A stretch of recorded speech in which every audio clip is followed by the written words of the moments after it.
This is Andy Purewal for Boxing Social in association with Betfred, and I'm delighted to be joined by former boxer, now turned trainer, Jamie Moore here in Milton Keynes for the second time. Jamie, first and foremost, obviously, how are you doing?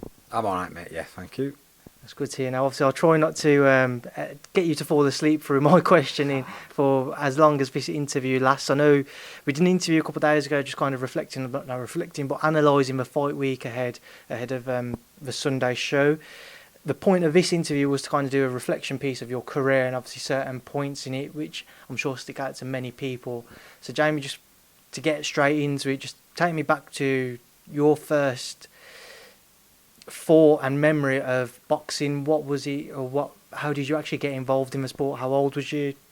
When I was young, the first reason I got into boxing was Rocker. I used to love watching Rocker, and my dad used to get me up watching Mike Tyson. So he'd get me up at 3 o'clock in the morning when I was about 9 or 10, and we'd watch him in the middle of the night. So that was what sort of got me into it. I used to love not watching Nigel with him. I was about 10 when I really started asking him about going boxing, and there was no boxing gyms open near me. And then when I was 13, one opened up just about a mile or so away from my house. So me and a mate of mine, Chris Mahoney, started going there, and then the rest is history. When you first stepped into the gym, what's kind of your recollection of it? I remember the smell. It wasn't very big.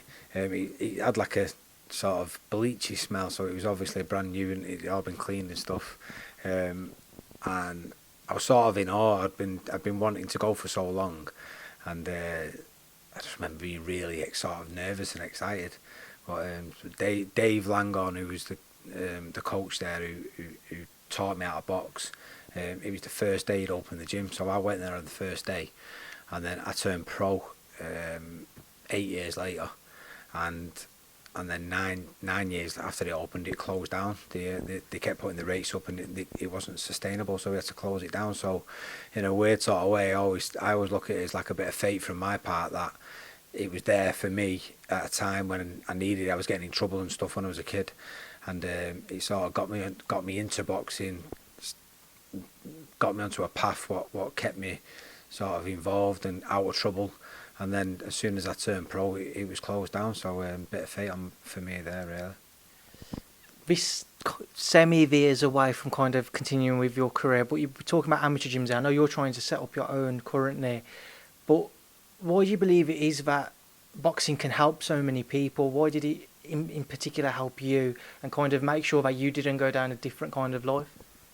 I think if you get into boxing at a certain age, it can really help. I think if you started too young, by the time you get to that particular age where you're sort of 14, 15 and you start learning about drinking and women and stuff like that, then you can sort of still go off track. So I feel like the timing wise, I found boxing at the right time. And once the boxing bug gets you, that's it. You're not really interested about anything else. And I think it's a combination of the dedication to it, the discipline, what it involves, and it carries a bit of street cred, boxing. You know, when you think about if you're going to your mates, or I'm going playing cricket, or I'm going football, and they're all, you know, a bit of peer pressure to come out on the streets or do whatever. When you say I'm going boxing, it carries a bit more weight. So people have a little bit more respect for you, especially when you're in that sort of school age. So and once you start getting that little bit of sort of respect from your mates, or people start looking forward to when you fight and stuff and asking you about results and things like that, it sort of buoys you and G's you up. I remember being sort of walking around school thinking, yeah, this is good. Everyone sort of thinks you're a boxer and stuff like that. So yeah, I think there's a combination. I don't think you can ever quite put your finger on why something works, but I think the reason I wanted to open a boxing gym in the area where I've grown up is the lessons a boxing gym teaches you at that age, and about discipline and respect and sort of routine. I don't think it ever goes away from you, and I think 99% of people, what a boxing gym, an amateur boxing gym impacts, they'll never really understand the impact it has on their life. You know, there's only that 1% who actually go on and do something in boxing, and then they get to tell the story. But most people it has a big effect on them, and they don't even understand. what more do you feel that maybe other not access streams, support streams could be provided to people like you, whether it be yourself or other, that are currently set up amateur boxing gyms? What do you believe that could be offered to help support them, say from the government? It doesn't quite seem to be that there's as much focus on boxing as what there is on football, for example. I know football's a national sport, so it is a bit different, but in the same regard, it seems to be whenever people talk about kind of getting off the street, doing something to let their anger or their physical side out, boxing's mentioned, it's not football. What do you think can be offered to kind of push people towards it? I think the social impact of a boxing gym, people are starting to talk about it now, and this is what I'm saying to you about, you don't really realise the impact of a boxing gym, but Nigel's gym, for instance, in Moss Side, the impact that gym's had on that community is massive, and the lives it's changed. Conor Sudbury, just to name one person who would have probably gone down the wrong path and got into mischief or got himself in trouble. He's on GB and he's boxing, he's doing so well, and he'll have a fantastic career when he turns pro. So the impact it has on the communities, and the sort of the togetherness it creates. A lot of people talk about the gym and send the kids to the gym for different reasons. If they get in trouble, go to the boxing gym. It's like a default sort of answer to everything, and it's been going on like that for years. Boxing is one of those sports where you can get a tough guy who comes in the gym, and you can get someone who's sort of quiet and timid in school, and he'll teach the tough guy a lesson, and it's sort of an eye-opener and realisation. It's like, it's not always about who's the biggest and strongest and toughest, it's about who's the smartest, but in the rawest form. So I think if the government sort of tried to help boxing gyms and put a bit of money into investing in them, they'd see a bigger impact, because at this moment in time, all the amateur boxing coaches, they do it for nothing, because they do it for the love of it, but they're scrimping and scraping trying to get the rent paid and stuff like that, and it's tough work for them.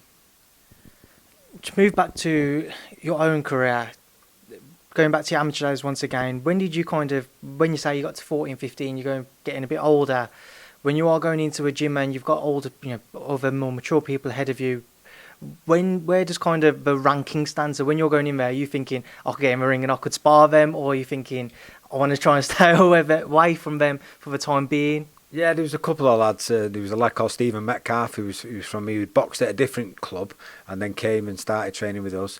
So he was a couple of years older than me. A guy called Tony Woods.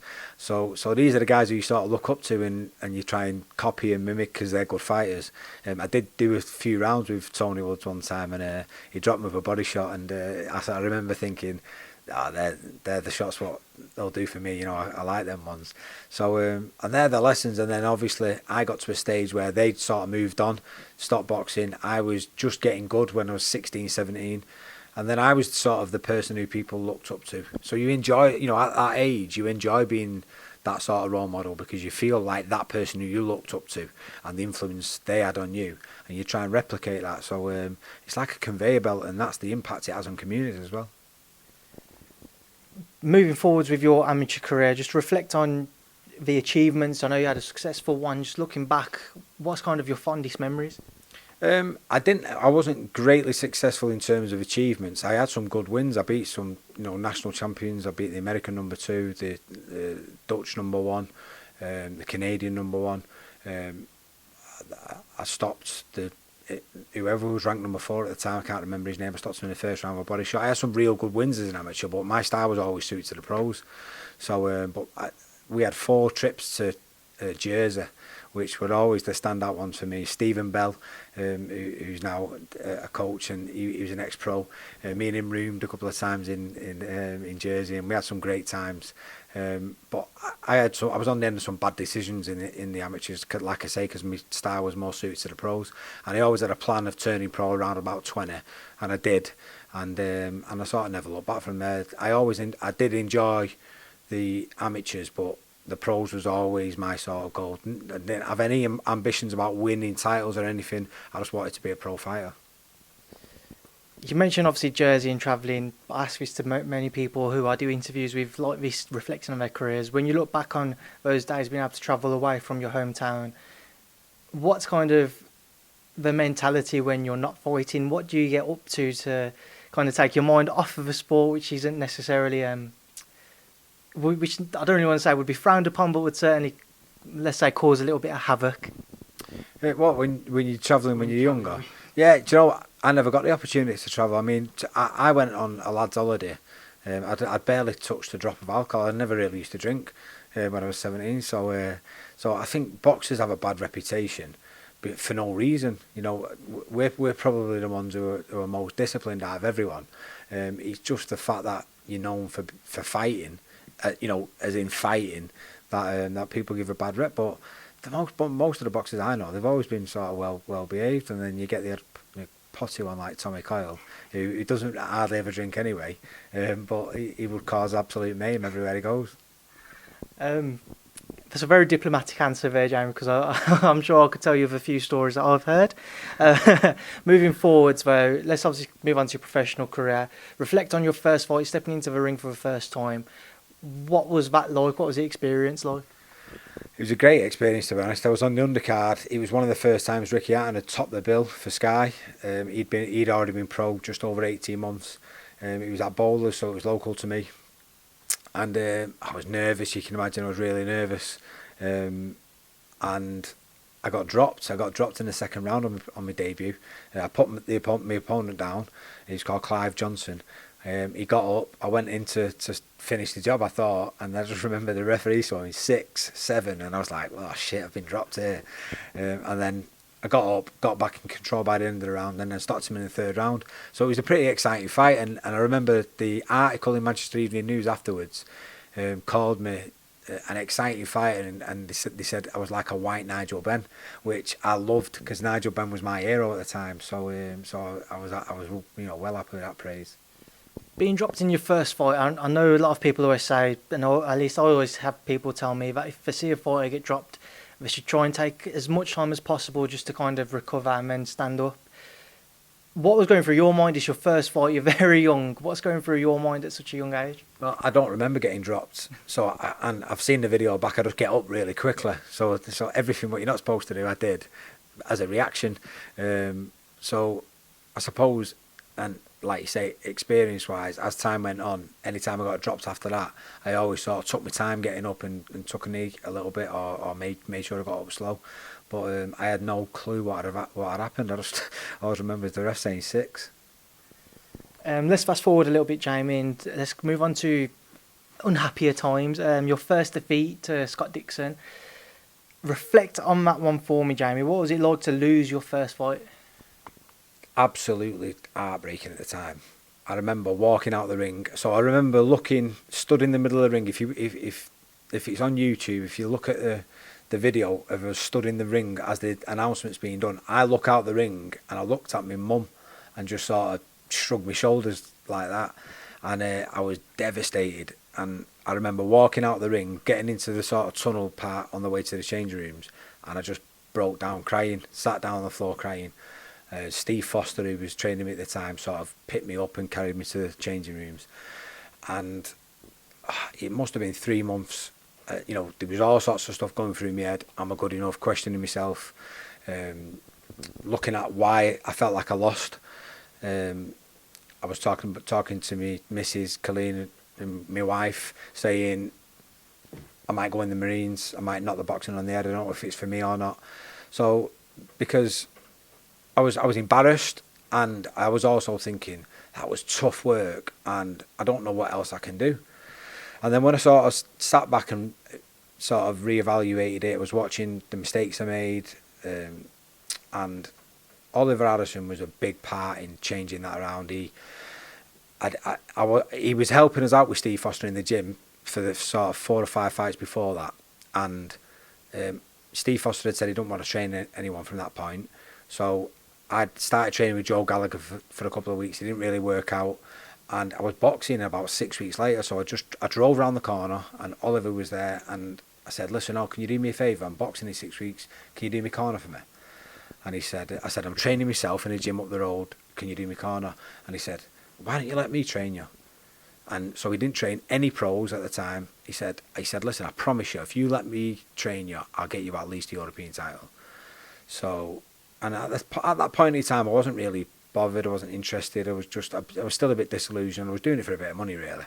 And then within a couple of weeks, it was like an eye opener. Really, like the stuff, technically the stuff he was talking to me about. Talk about game plans and decision making, making sure you don't fight their fight. You fight on your terms. Don't get dragged into fights. And it was like I've never ever been spoke to in this way about boxing.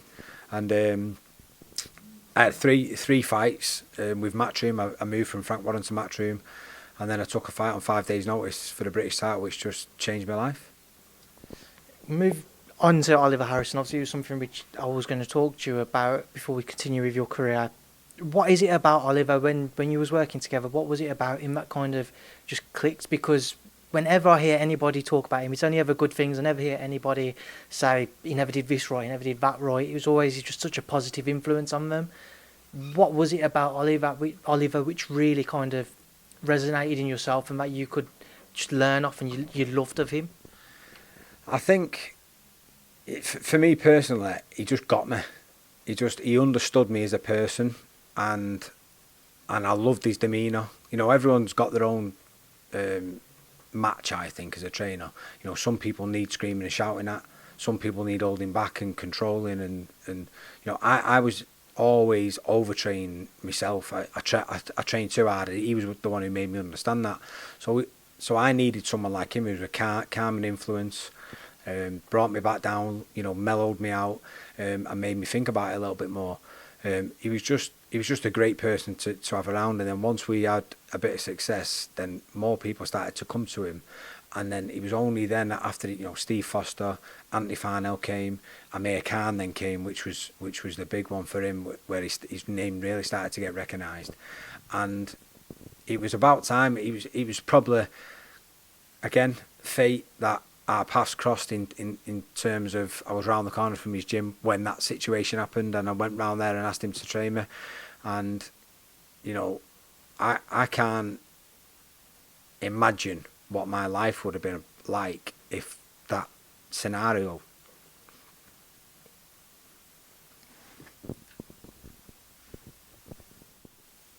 I always get upset when I talk about it because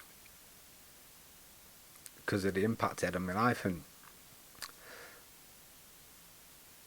when I look back at when I think about the direction my life would have gone in, I really don't know what would have happened then. At that point, I'd had 13 fights. I'd lost my last fight, and surrounded by people who were sort of pulling and pushing and trying to get you to do stuff. He seemed like he was the only person who genuinely wanted the best for me. Steve Wood was a diamond and stuck by me. If it wasn't for that man and Oliver Harrison, God knows where I'd have gone from that point. And it breaks my heart now to think that from he had so much success after that. Even after I retired with Martin Murray and with Rocky, and when the situation unfolded when he was poorly, and no one knew about it, but Martin and Rocky, he asked me if I could help out training with him until he got himself back on his feet, and sort of without hesitation I said, of course I will, yeah. But I wasn't really training people at the time. That was sort of what has led me into training people, and it just feels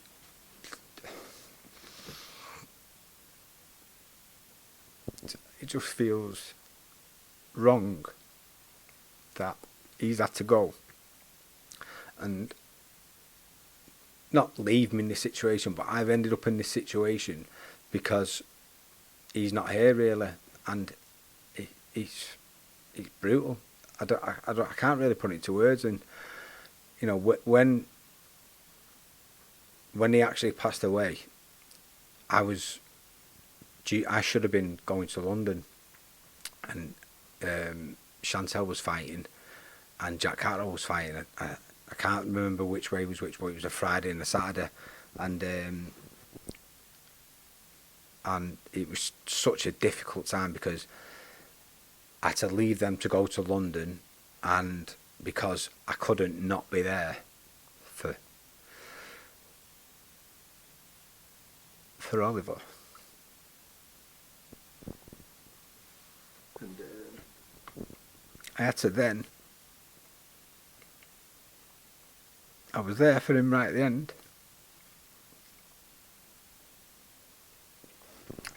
But I had to then just jump in the car and drive to London and basically wear a mask and just crack on with Chantel and Jack like nothing had happened.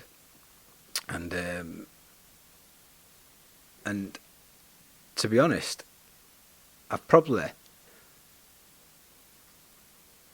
never properly grieved about it, to be honest. So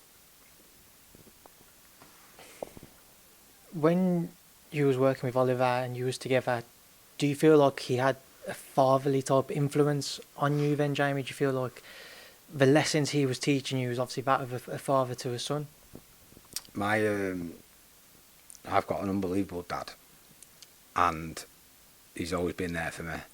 I've got another dad in Steve Wood who's always been there for me, and I feel like I've got another dad in Dave Langhorne, who's my amateur trainer. So I've had so many people around that. I think Kerry Kays, who is an absolute diamond of a man. He's like one of my favourite people in the whole wide world. And Oliver, I spent basically every single day with Oliver for 10 years. So the impact he's had on my adult life is huge, massive, because you think about the amount of time you spend with your dad, and you're always influenced by your parents, and then you're influenced by your peers and the people you hang around with and stuff.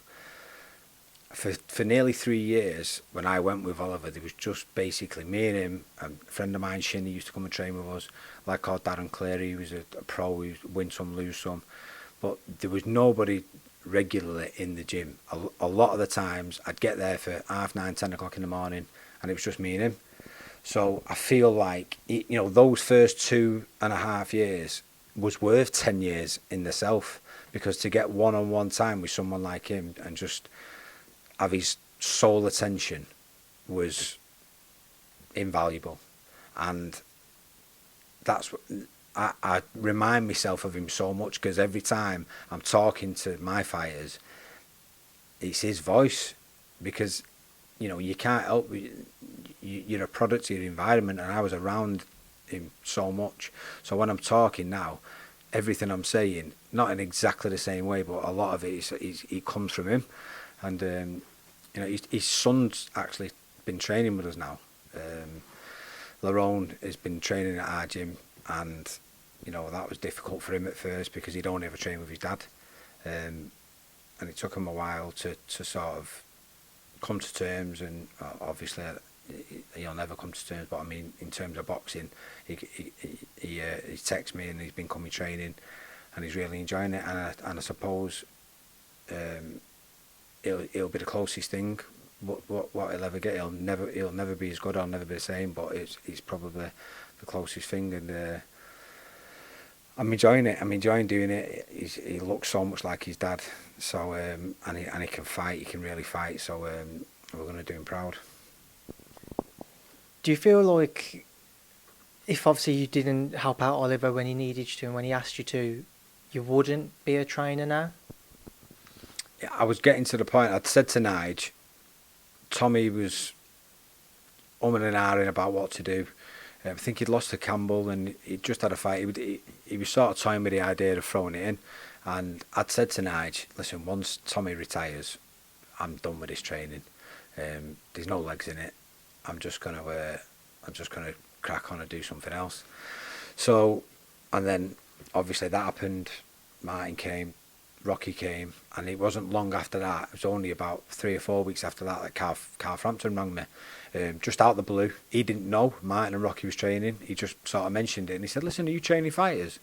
My dad mentioned your name, blah blah blah." So I sort of told him the situation. So I said, "I do train Tommy still." I said, "But I was sort of getting out of it." I said, "But if you want to come over, we'll work, have a go and see how it goes." And it's just sort of snowballed from there. I know it's kind of, I'm sure you had many happy memories with him, but what is the one for you that sticks out when you, with your time with Oliver, that kind of you'll never forget, that you certainly probably think about every day? There's obviously the stuff With the fights that you in the fights when you, because obviously those are the things what I've watched over and over again, and the little stuff that, you know, in the corner against Michael Jones where he says, "Don't you dare do that again." But you know, Bob Marley, I can't listen to Bob Marley.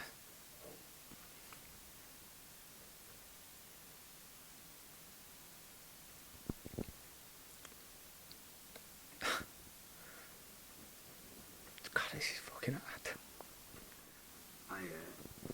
I can't listen to Bob Marley, especially if I'm on my own, without getting upset, because every morning when we was training early doors, and even right to the end, the lads would tell you, if you didn't like the music what someone had put on, he'd just whip it off and put Bob Marley on. But literally, you know, he'd put Legend on and it'd just play right through and on repeat, and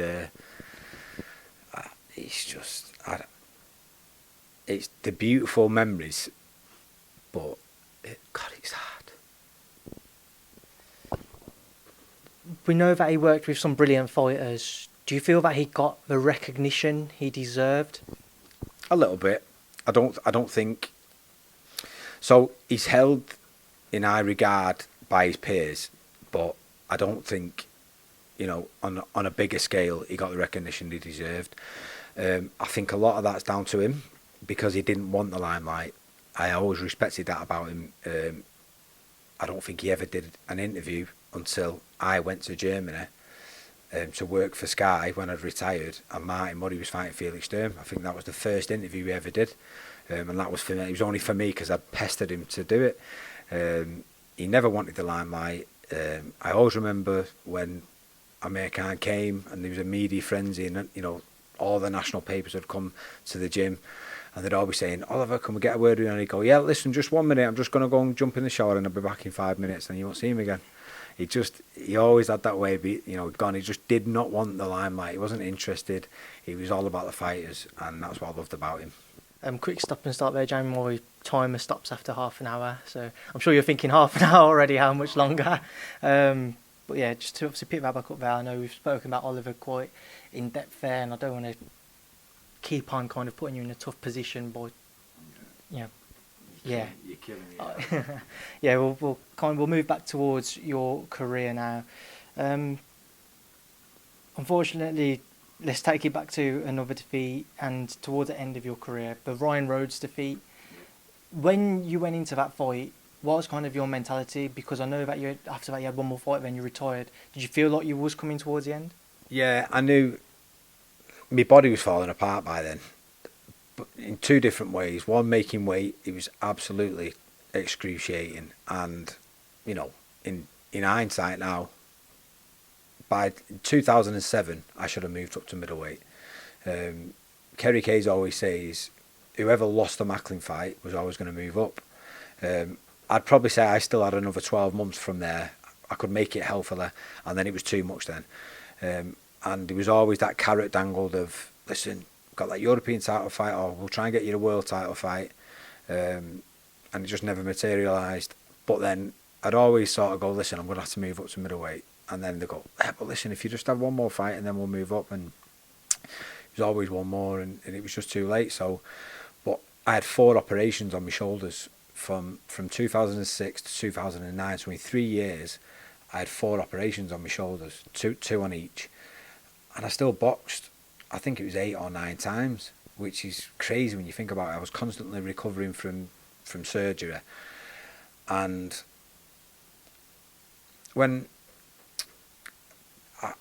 if two things, I think if I wasn't so injury prone, and if someone would have pushed me more for a world title shot, if I'd have had a promoter who was going to back me a little bit more, because I don't think Frank Maloney wanted to push me onto world level, because financially I don't think it was sustainable for him. I think it was more he could cope with it at British and European. Don't think he could do it at world level, and that's why I kept dragging, you know, hanging around at that level. So, but if I'd have got an opportunity, I reckon in 2007 there was talk sometimes of me fighting Sergio Martinez for the IBO title it was at the time. I feel like I could have beat him then, but you know, when I look at the horrendous stuff I was doing to make the weight in 2009 when I fought Ryan, and you know, there was always that question when I won the European title. I won it in 3 rounds, first defence in 2 rounds. There was always that question: what's going to happen when he gets to 5 and 6 rounds? Because I was that bad at the weight, and Ryan showed me what it was, and you know, he's a great lad, Ryan. I always said, if you're going to lose to someone, I'd rather lose to someone like him, you know, who you like and you get on with. And thank God I didn't win that fight, because he went on and fought Canelo and did himself justice. But God knows what would have happened if I'd have fought Canelo, because I wasn't healthy fighting, and it would have been dangerous. You had one more fight after Ryan Rhodes before retiring, but going into the final fight of your career, what was the mentality? Because I know that after that fight, you had the British Boxing Board control recommending that you kind of hung up your gloves. Well, the board didn't recommend it. The board sent me a letter, you know, and quite a few people get them just saying, listen, your scan's changed. But I have been told now that if what happened to me would happen now, I wouldn't be allowed to box. So that tells you the story. But what I said was, I'll get a second opinion. So they said to me, you're safe, which they was right. You know, I wasn't in any danger, but there is a change from last year. So I got a second opinion, and basically I had a meeting with a doctor the week before my last fight, and he said, long story short, he's probably called from boxing, and if I was you, I'd get out of boxing as soon as I can. So I did. So I went into that last fight. It was the only time I was ever in a boxing ring thinking, what am I doing here? You know, every time I took a shot, I was conscious of taking the shot, and that just wasn't me. So I knew it was the right time. I remember standing actually on the balcony in the MEN Arena. Kerry Kay's had a box, and I'd gone up there with my wife and stood there, and I remember looking around. It was David A versus Ruiz. I remember looking around thinking, oh, this is the last time I'm ever going to fight. And I toyed with making a comeback a couple of times. I was going to go in prize fighter and stuff. When Eddie first got the contract with Matchroom, the sole contract, he was talking to me about maybe a rematch with Macklin or fighting Darren Barker. And at the time I had no money. I was doing bits of personal training or helping my dad roofing and stuff like that. I was doing bits of stuff on ringside. So, you know, offering me 150 grand for the fight was like big incentive. But I'm glad I stayed away from it, because God knows what the damage it could have done. You know, it might only be 1 or 2 fights, but you talk about training camps, sparring, and I always said, once I'm retired, I'll never come back, and I'm glad I didn't. Something I want to pick up on, you mentioned obviously when you said that you'd retire, that's it, you're not coming back. We see a lot, especially these days, with fighters who are wanting to make comebacks. Most recently, Mike Tyson certainly, and the Roy Jones fight, 2 names which stick out in particular. But whenever I've spoken to you, you've never come across as if it was something that you was killing for, you was just waiting for an opportunity to get back in there. For as long as I've known you, Jamie, why is it that you've been able to kind of put boxing yourself as a professional to the back of your mind? I can't put my finger on it. The only thing I can think is I fell out of love with it by the end, because it was so difficult. So everything was an effort, a massive effort, and I think miles on the clock. I'm a big advocate with the lads in the gym about less sparring's better. You know, you should use it. We do a lot of tech sparring in my gym, where we work on ring craft and drilling stuff, and working on sort of stuff that becomes second nature, so you don't have to think about doing stuff, it just happens, and you can't get that really in proper sparring. And when you're sparring too much too often, I believe that's what does the damage. I don't think it's the fights necessarily what do the damage. I think it's two things: a lot of sparring and not making the weight correctly. So, and I think that's what definitely hampered me and caused some of the damage. So I think a lot of miles on the clock for me. I think by the time I was 30, I retired, just turned 31, and I felt like I was 41. You know, there was that much wear and tear on my body, and I just had enough of it by then. So I think that definitely helped me not come back, because when I started training to potentially make a comeback, I remember thinking, oh, this ain't getting any easier. I always remember actually going watching Ricky Hatton spar. I think Ricky was 34 when he made a comeback, 33, 34. And I was stood watching him, and the room was full of people, and it was at the end of the 4th or 5th round sparring, and he shouted, "You was going to make a comeback, weren't you, Jay?" I went, he went, "Fucking forget it, it's horrible." And this was before his last fight. So so he was obviously too far down the road to sort of come back. But he was having them thoughts, thinking, what am I doing here? And yeah, I'm glad I didn't. It's a tough game, and it's a young man's game, unless, you know, you're Bernard Hopkins, but that's the exception rather than the rule. Your one name in particular, Jamie, that when people consider the safety of their fighters, I know it's something you take very seriously, and there's 2 instances which come to mind that are most recently. Firstly, when you had to pull Tommy Coyle out against Chris Algieri on the Joshua Rees undercard, and then allowing Stephen Ward to box in the Golden Contract Light Heavyweight tournament. Reflect on those 2 scenarios for me, given your past with kind of when you decided to try on medical advice. How difficult, firstly, was it to pull Tommy from that fight, and secondly, how difficult was it to allow Stephen to box in the Golden Contract tournament, knowing how much of a struggle it was for him to get down to light heavy? It was a big one. And to be fair, you've got it's risk reward, and there's nothing really what can replace your health. So it doesn't matter what the reward is to a certain extent. The only reason I was half comfortable with Stephen doing it is because of how disciplined he is. The only reason that man could ever make light heavyweight was because he was so disciplined. I wasn't as disciplined as him when I was a fighter. I was lean, and I was getting down to the weight, and it was horrendous struggle. Even though, so Stephen was leaner than me, coming down for more weight, but doing it healthier because he was so disciplined. So that was the only reason I even contemplated it. But it wasn't. He was never strong. He couldn't. He didn't hold a shot the same towards the end. And I said to him, listen. He begged me. He said, "This will change my life. If I can win these fights, it'll change my life. You don't understand the impact it'll have on my life." So, and I said to him, "Listen, I'll let you do it, but anything is going wrong, the towel's going in, or if you lose, then you go into cruiserweight." The Tommy situation, it wasn't a difficult decision, that one. He'd had a little bit of an issue with his eye, which I knew about beforehand, but he got the clear, he got the medical clearance, everything was okay. But again, he's had a lot of miles on the clock, and when you've been involved in boxing for as long as I have, and you've seen, particularly Tommy, I've seen what Tommy's had to go through, what he's had to drag his body through. Tommy's one of them who put a lot of miles on the clock in the gym, sparring. I was there. I used to bollock him all the time about sparring in Hull when he wasn't in camp with me. I'm saying, you're putting miles on the clock. You'll regret it in years to come. And Tommy could be fighting still now if he'd had managed himself right in between fights and not sparred as much, I believe.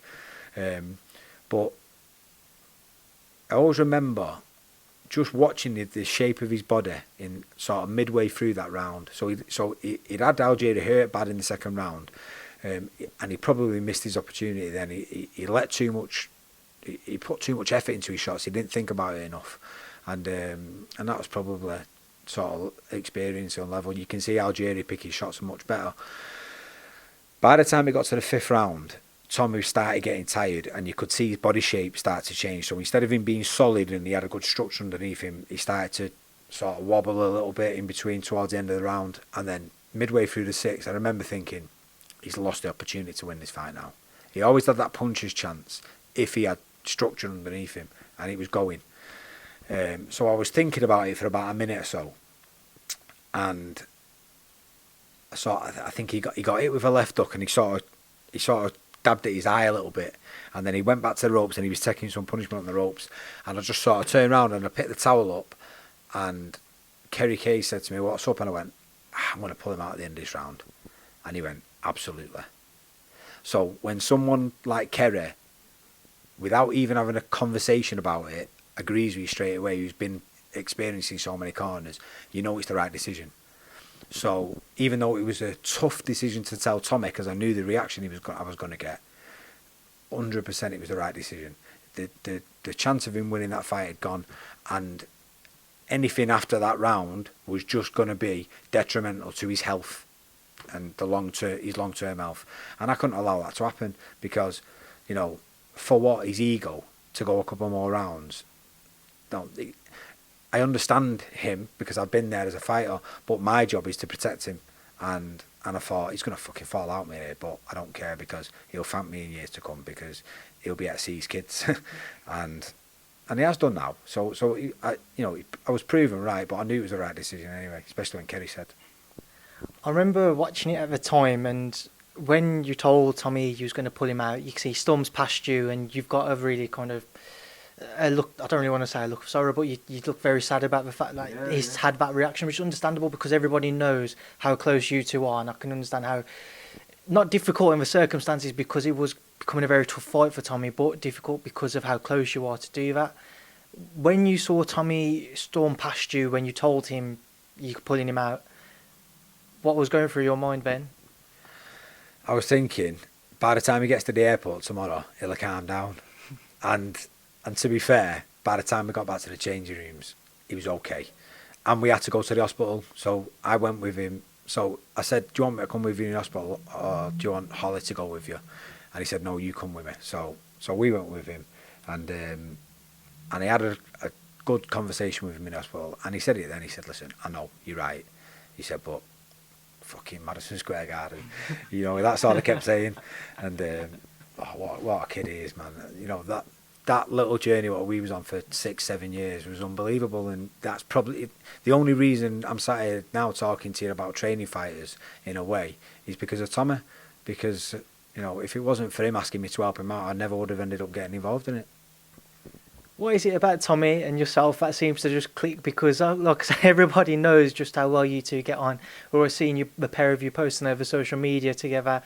I saw you drop off a Rocky glove to him as well. That must have been a few months ago now. What is it about you two that's just kind of made your friendship blossom? I think we're similar. Yeah. He's a bit more crackers than me. I'm a bit more subtle with it. I don't even know, actually. We was talking about this the other day with Nigel. I don't know whether I got him debagging people, or vice versa. I think I got him in a Starbucks once while he had the coffees in his hand, and then it sort of escalated from there. But he's sort of like a younger brother or my son in a way. He's sort of in between that age, and I just loved his character. Little cheeky chapper, don't care. He's got an heart of gold, and we just gelled straight away. And initially, I only said I'd train him for the Derry Matthews fight. I said, I'll help you out because you haven't got a trainer, no problem. Steve Wood was managing him. And he was upset in the changing rooms after, and he said, you'll still train me, won't you? And I was like, oh yeah, of course I will. Listen, don't worry about it. And then that was it. And, you know, the Rocky thing, he's the biggest Rocky fan I've ever seen in my life, ever. And I'd bought one of those gloves myself. And he actually said to me, I'd swap my car for that. So I thought, you know what, as a retirement present, I thought I'd get him one of them, and yeah, I think it's his favourite present. It's alright, we'll see it on eBay tomorrow, Jamie. You better frigging not do, I'll kill him. One man you mentioned about Nigel Travis again, I know how close-knit he is with the group, but he seems to, certainly around the boxing world, everybody knows who he is, but to the wider public, he's kind of seen maybe in the background a bit more than what yourself is or what, say, Tommy is in your relationship. But whenever I actually talk to you or Tommy, you always mention Nigel and how key he is to the work you all do. Talk to me about Nigel and how much of an influence he is in the gym. Nigel's my right-hand man. And, you know, basically we couldn't do what we do now without Nigel, without a doubt. He's worth his weight in gold. And I only asked him to help me out with Tommy just for the crack, because me and Nigel have been best mates going back to, he used to train with us at Oliver's gym. So I said, listen, why don't you get your corners licence and help us out with Tommy in the corner with Derry? I said, it'd be a good crack and all that, we'll have a laugh. And then that was it. And then it's just sort of escalated from there. He lives for boxing. So the stuff he does in the community in Moss Side's amazing. Susie deserves a medal for what she puts up with, because he's never in the house. So he's either at work as a fireman or in the gym in the fire station. And if he's not, he's in my gym, down the road.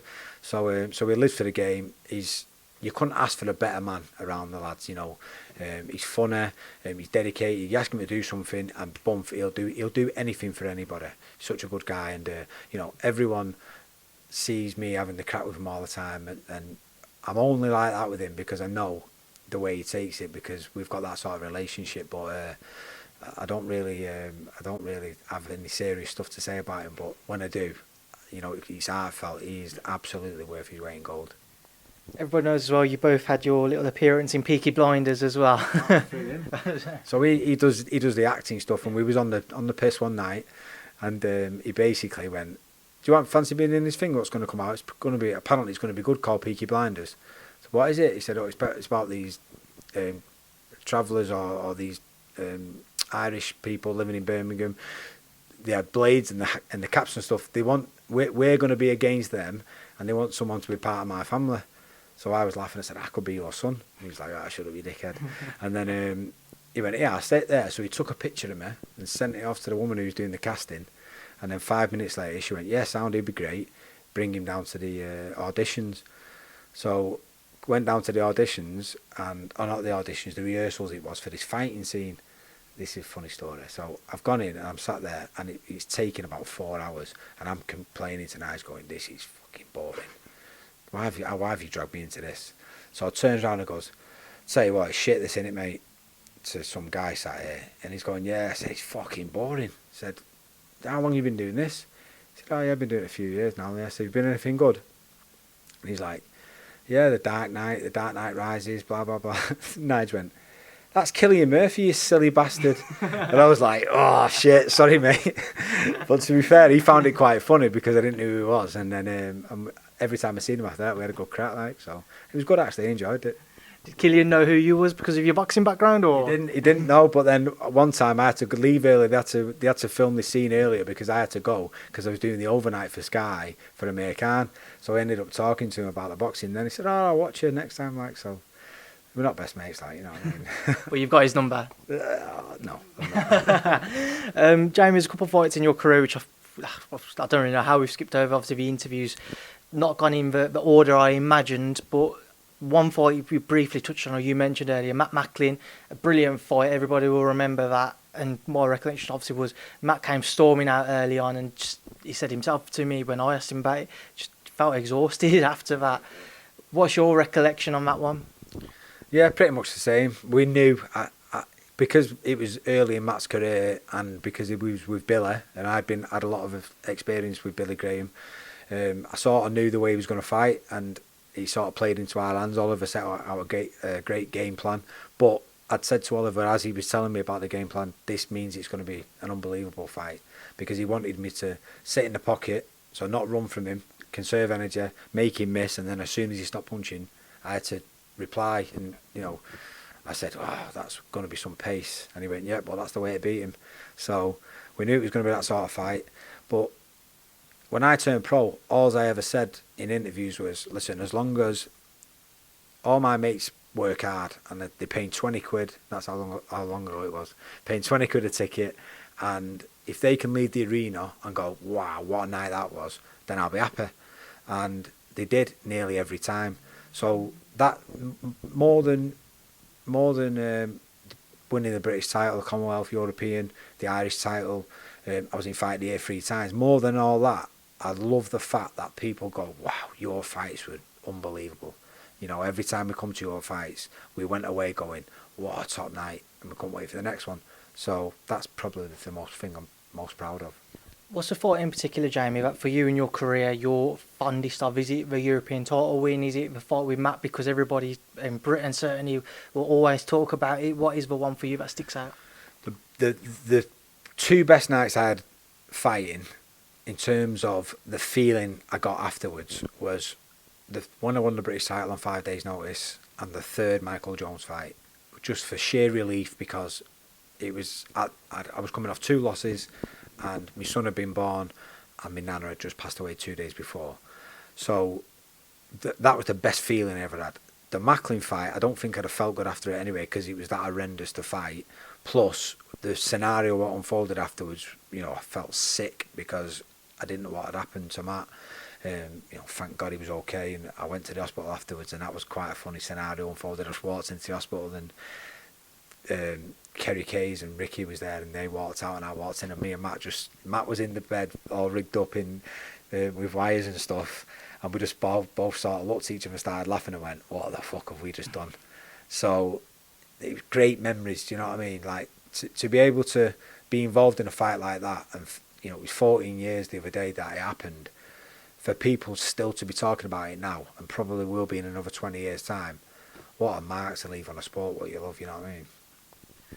Jamie, you mentioned Michael Jones' fight, the third fight. Talk about the second one, the DQ one. When you reflect on that, just talk to me about it from what you can remember. It still frustrates me in a way, even though I always say I wouldn't go back and change anything, because it's led me to this point, and I'm happy with what's happened. But when you look at the situation, the referee should have either took a point off me and then give him 5 minutes, and then at the end of 5 minutes he should have gone, if he can't continue, then he probably was in his in the right to disqualify me. But it wasn't a legal shot. I did it as the referee shouted stop boxing, and he basically said to Michael Jones, can you carry on? And he just went, no, I can't. And he went, right, okay, wave the fight off. So I was under the impression at first I had won, and then it turns out that he's disqualified me. So we're going, well, why didn't you give him 5 minutes? It was only about a minute or two. So yeah, it's all part of the journey. Final thought which I wanted to touch on was the European title victory. Talk to me about that one year. What did it mean for you when you picked up that belt? Well, it'd been that long from when I got made mandatory to it actually coming off. It was nearly 2 years. So it was a relief again. Pickerillo was an ex-world champion, had gone 12 rounds with Vernon Forrest not long before that. So, me beating him in 3 rounds, that was probably the best left hook I ever threw as a pro. It was a great night. Michael Jones was actually there ringside. Gary Logan, who was an ex-opponent, he was the MC. So yeah, it was a great night. But even then, because of the struggles of me getting down to the weight, I mean, if I remember rightly, for that fight, I'd had nothing else but a bowl of porridge in the morning, and then chicken and spinach 3 times a day for 3 weeks. And when I got up on the morning of the weigh-in, I was 10.5 pounds over. So that's all I'd ate for 3 weeks. And then to get down to that weight, I was absolutely carb depleted, and then I had to still drop 10.5 pounds on the day of the weigh-in. It's just madness. So even though I should have been elated, I don't know whether my hormone balance was all over the show, still drained or whatever, and God knows what would have happened if it had gone 5 or 6 rounds, because I'd have probably been running on empty. So I was big and strong, and I got away with it, but then Ryan Rose taught me less. You mentioned obviously the weight you had to drop there. Talk to me about the dangers of making weight, especially back in kind of your era or before that. I say your era wasn't that long ago, but when you was fighting and going beyond further back, strength and conditioning certainly, and we got all the nutritionists and all that. It was never really spoken about. We were just getting nutritionists. We was just getting there with nutritionists. Kerry was on board, but in a way, I was taking on the lessons and using it to cheat rather than to do it properly, and there's a big difference. So, and Oliver always used to say to me, listen, it's your responsibility to make the weight. So he wasn't a hands-on, monitoring it, and that's why it allowed me to cheat. So I'm much more hands-on with my fighters, because I realised the mistakes I made and how dangerous it is. So that's why I won't allow my fighters to do it. And it's boxing's tough enough without. I seen an interview with Billy Graham the other day actually saying about maybe he thinks the boxing board should bring back on the day weigh-ins, because it forced people to be fighting closer to the natural weight, which it could, thinking about it now, you got 30 hours in between. It's making people drop a horrendous amount of weight or allowing people to do it. Whereas if it was on the morning of the weigh-in, they'd have to fight closer to it. The only problem you've got then is if you've got to cancel the fight on the day of the fight. But I think something does need to be done. I think the British Boxing Board of Control are stringent on it, and they're probably doing the best they can at the moment.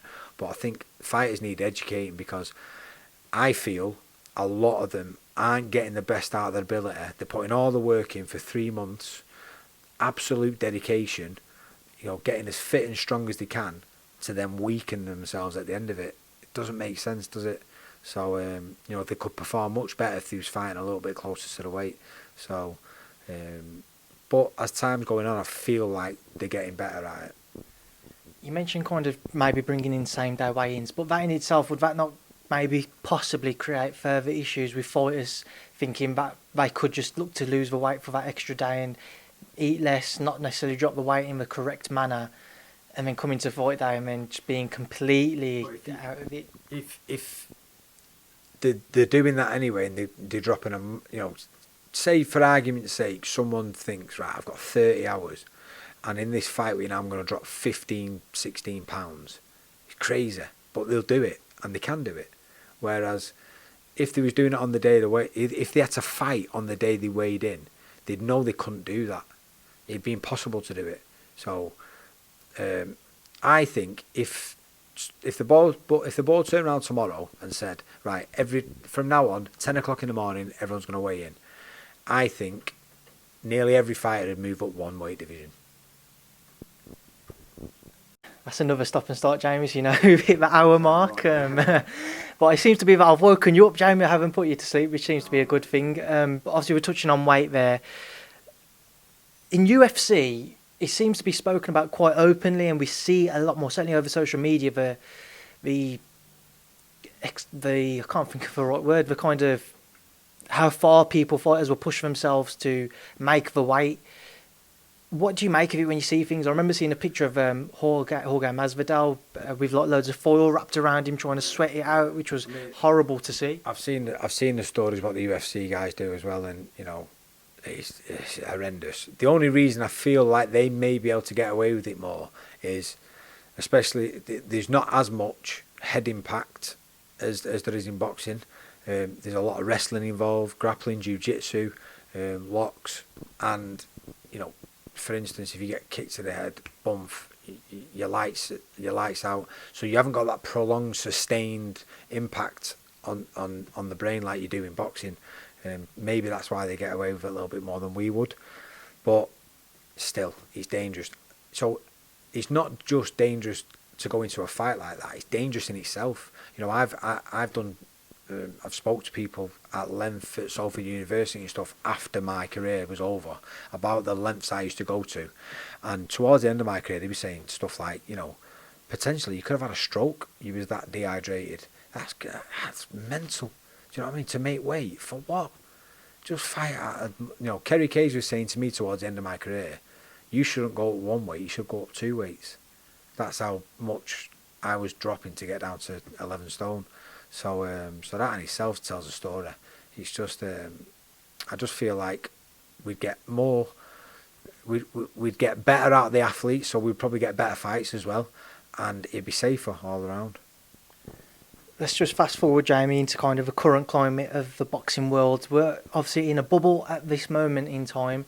What do you make of the landscape boxing? We hadn't seen anything for the best part of 4 or 5 months because of the pandemic. What do you make of boxing's return? And obviously we saw Eddie Hearn fail. He tested positive for COVID-19 on Wednesday, I believe it was. Or, what do you make of it all and how the land lies with the sport at the minute?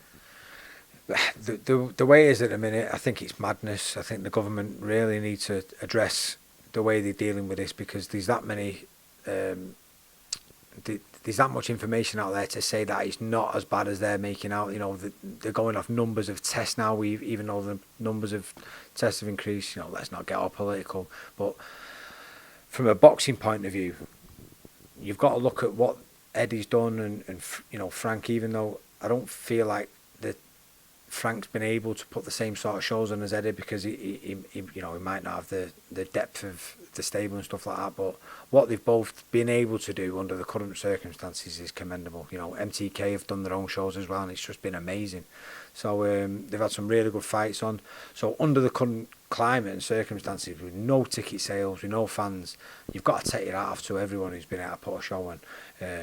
But you know, when you look at fights like Harper v Jonas in a back garden with no fans, it's sinful, really. You know, they're the sort of fights which deserve big crowds, and you know, you're talking about, you're at a situation now where people are sensible, they know the dangers, they know that they've got to keep the distance to a certain extent. I feel like you could have crowds in and people would and should respect everyone else's wishes, keep the distance in, and we'd still be out of a good night, get a good crowd in there and help these promoters out, because at this moment in time, they're doing us a favour. You know, the long and short of it is they could turn around and go, listen, it's gonna cost me an arm and a leg. I'm not going to make no money. I'm not doing these shows. But they've kept the business going, so it's commendable.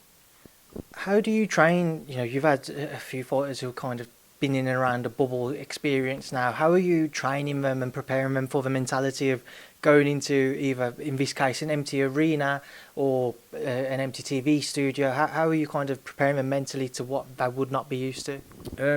It's very similar to sparring. You know, anyone will tell you you have your on days and off days with sparring. Sometimes you just got to bite down and dig in and grit it out. There is a different scenario, and especially when there's cameras around and stuff like that, you do sort of switch on. You always get them butterflies when you're doing ring walks and stuff like that, which is obviously different to sparring. So it is, even though there's no crowd and stuff and you don't sort of get G'd up that way, you still know it's a fight. But how can you prepare for it? There's not really much you can do. I'll tell you what, the tough one for me is this. Sort of sat around in the hotel room, because, you know, even to the extent here where there's not even a cafe area or, you know, a little thingy where you can go and sit and just relax. There's a room there, but there's nothing there. You can't get a coffee or a drink or anything. You're either down at a restaurant, so you've got to walk with your mask on, go into the restaurant, eat your food, come back, and you're in your room again. So it's mentally tough. You know, you sort of sat here, you've got a bit of telly to watch, social media, you're sick of scrolling. Nigel Travis must be the world champion player at Scrabble. Ridiculous how good he is at Scrabble. I won't play him anymore because I just can't beat him. But, you know, stupid little games like that just keep you going. And then all of a sudden, before you know it, it's the weighing day tomorrow, and then you forget about it all. But it is mentally tough being sat around in the room for 3 or 4 days. You know, I won't go as far as to say it's like jail, but it makes you understand how difficult that must be. What's it like being around, I say this now, you're in and around them every day, but you got Chantel, Akib and Nigel here now, you're all together. Do you ever feel like you're getting on top of each other at all because there's no kind of freedom for each other? Yeah, no, I don't. And I think probably because we don't spend all day every day together, we make sure, I can see it in fights, I sense it, I've been there myself. So you can sort of see when they get to that point where they start thinking, right, I've had enough now. So I always sort of recognise it and go, listen, you go off now and go and have an hour, or I'm going to go back to my room and I'm just leaving to it. So that's probably as important a part of being a trainer as teaching them how to, setting a game plan or stuff like that, getting them fit. It's a lot of the time it's more about managing the man and getting them right psychologically rather than it is physically. Eddie Hearn, as we mentioned, he tested positive for COVID-19. What was your initial reaction to that one, Jamie? Honestly, it's probably a false positive, and I feel like it probably is. And this is my thing about testing. And again, I just don't want to start banging it. I'm getting bored of it now. But if it's not that accurate, then what's the point in doing it? Especially if you don't have to. And obviously, Eddie had to, so I get that. But people are going out there getting tested, and they've got no symptoms, and they're getting positive results. For what? It's just crazy. Everyone's been through this enough now, as it is. They asked us to flatten the curve. If we flattened it, they asked us to take the strain off the NHS. The hospitals are empty now. So let's start rebuilding now. Let's start getting back to normal. Everyone deserves it because everyone worked together and worked hard. One thing I haven't touched on with you, Jamie, is kind of life as a trainer and the comparison between a trainer and a fighter. How do you find it? How do you find the differences between being a fighter yourself and now obviously being a trainer? It's the same level of commitment, except it's just non-stop. It's continuous because as a fighter, you might fight 4 times a year, three or 4 times a year, so you get that time off in between. As a trainer, you don't. Especially we've got a big stable, so you would do if you had a smaller stable. But at this moment in time, you're literally, by the time the guys fight at the weekend, I've got Mark Leach fighting 2 weeks later in Newcastle against Kazashvak. And then it may be potentially Dave Allen might be on the Usyk bill 2 weeks after that. So you're sort of a third or 2/3 away through each training camp each time someone's boxed. So you never get that end product. You know, you're waiting around, waiting for Christmas now, and then before you know it, someone will have a fight in January and you don't get Christmas off. So it is relentless, but it's something that I love. I love helping the guys out because I know how tough a sport it is. So I've said it loads of times. It's not work if it's something you love doing. So, but it's not easy. I was about to ask you, do you get the same enjoyment from training fighters as what you did when you was fighting yourself? When they win a big fight, when they achieve something what they want to achieve, or it's something what they told me when they first came that they set out to do. Like Tommy, when Tommy won the Commonwealth title, I was so gutted that I couldn't be there because I was in Belfast with Carl Frampton.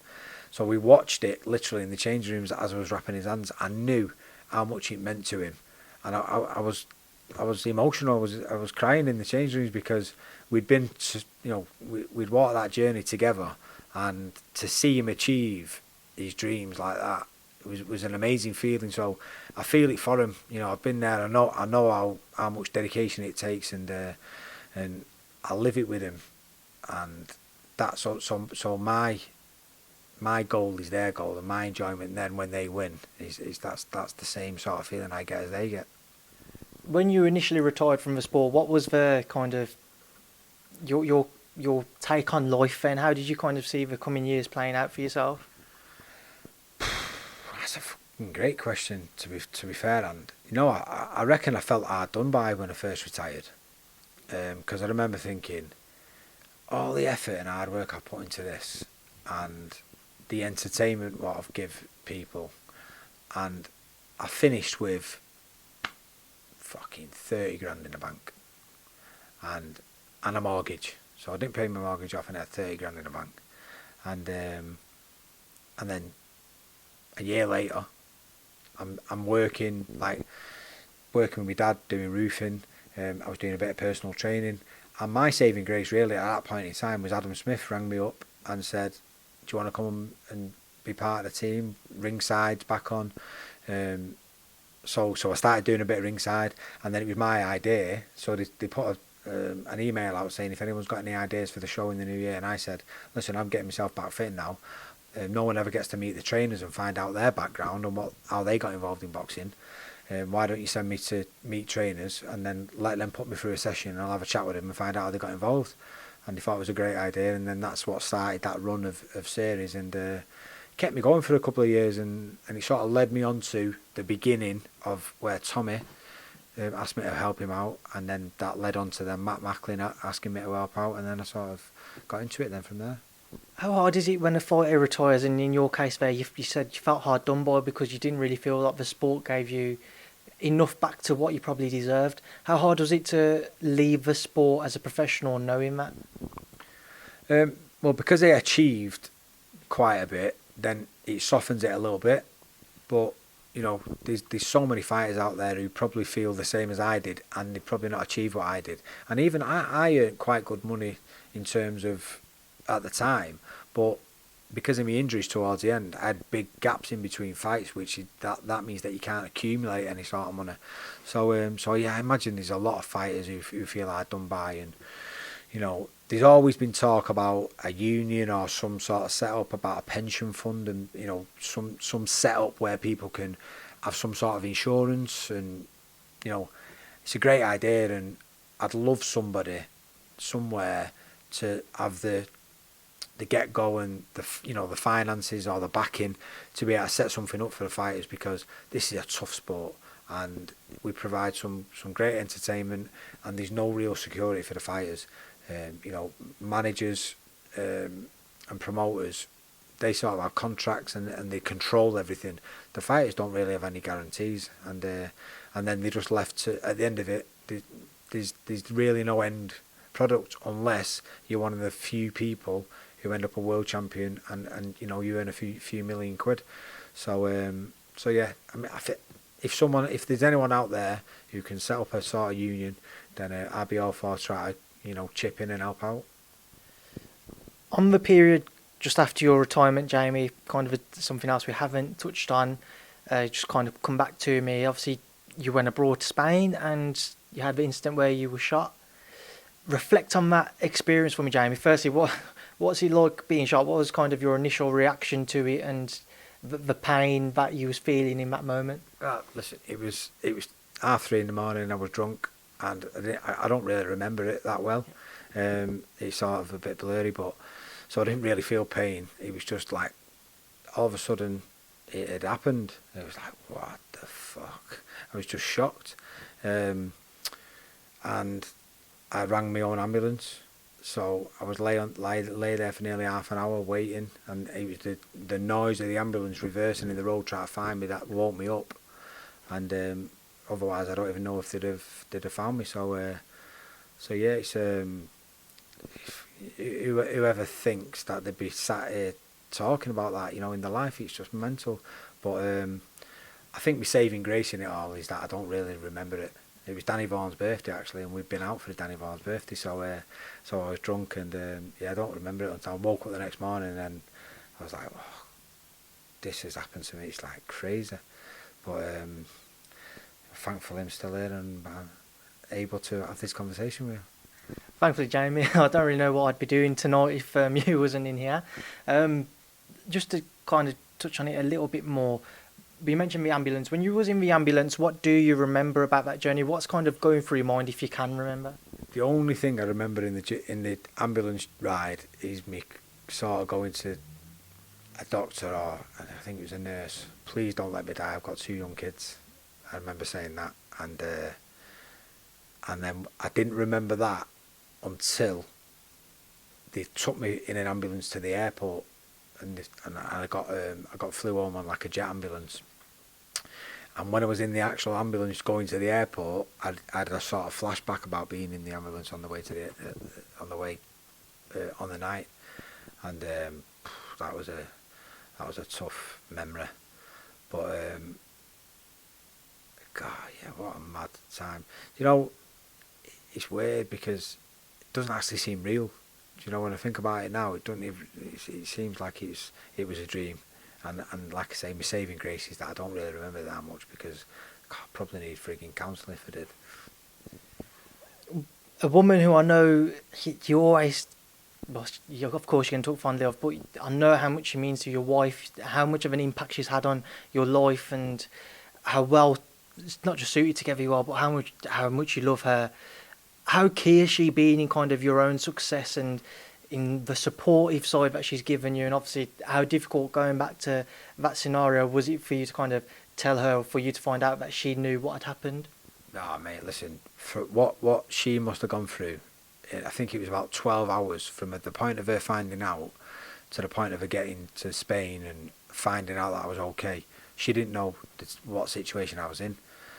Nigel actually had the job of going round telling her in the morning, which must have been horrendous. But I've been with my wife since I was 17. I've known her since I was 10. We're best mates, and listen, I was in a bed in my living room for 6 months after that happened.